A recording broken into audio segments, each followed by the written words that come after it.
Banyak orang gagal di presentasi. Banyak orang menyerah ketika menyajikan sesuatu di orang banyak. Audio Jungle. Audio Jungle. Assalamualaikum warahmatullahi wabarakatuh. Salam Kak Yatno Bintang. Banyak orang presentasi dia menolak. Banyak orang yang sudah merasa gagal lebih dahulu sebelum tampil menjadi presenter. Banyak orang yang nolak mati-matian ketika disuruh menjelaskan di depan. Ada 5 penyakit presentasi yang membuat orang gagal. Yang pertama, gemetar. Presenter di awal-awal dia selalu gemetar. Mengapa gemetar? Karena lebih besar bayangannya, lebih besar persepsinya dibandingkan kenyataan. Jadi sudah menilai gagal dulu sebelum terjadi sesuatu. Lalu menganggap dirinya rendah dan yang hadir tinggi. Apalagi kita akan presentasi, yang hadir itu kepala sekolah kita, yang hadir itu pimpinan kita, yang hadir itu menteri, yang hadir itu presiden. Maka kita akan grogi. Nah, grogi itu ditandai oleh gemetar. Gemetar itu lewat suara yang terbata-bata, tangan yang gerakannya bergoyang-goyang, kemudian pandangan yang sayu dan melihat teks, lalu tidak bersuara. Jadi penyakit pertama presentasi itu gemetar atau grogi. Anda pernah? Kalau pernah, nggak usah takut. Biasanya orang grogi itu ketika pertama presentasi, kedua presentasi. Tapi kalau nanti sudah terbiasa, dia nggak mungkin grogi. Hambatan pertama adalah gemetar. Hambatan kedua, lupa. Banyak presenter yang merasa gagal, merasa dunia ini runtuh, merasa dia malu betul ketika lupa apa yang disampaikan. Jadi ketika presentasi, dia lama nggak ngomong-ngomong. Lama nggak ngomong-ngomong karena lupa.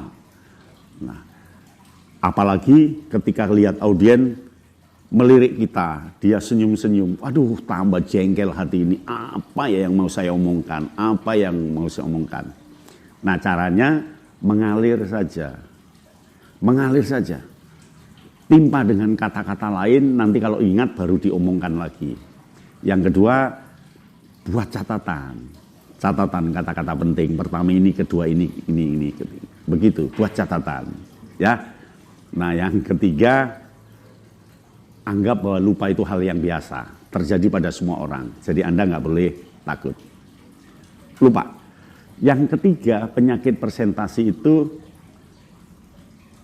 salah konsep. Salah konsep itu artinya ketika yang mau dipresentasikan A, kita ngomongnya B. Sadar-sadar ketika waktunya mau habis. Apa yang kita omongkan ternyata keliru.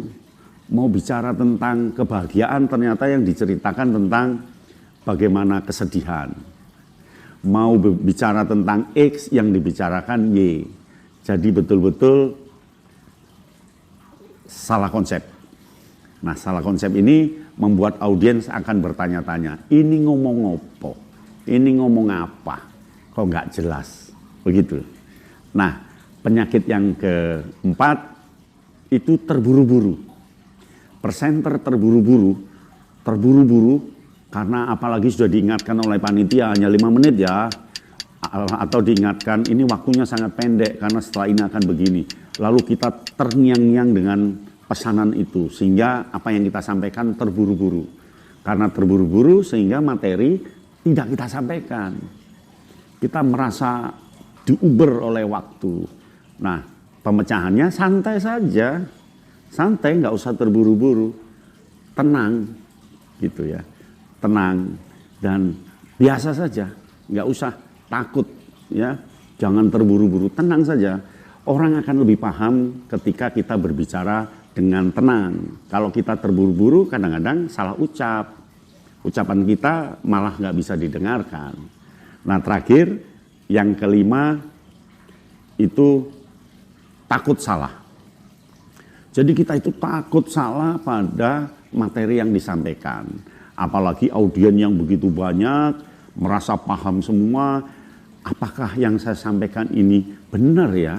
Apakah yang saya sampaikan ini nggak salah ya? Waduh, jadi takut salah. Karena takut salah akhirnya konsepnya nggak karu-karuan.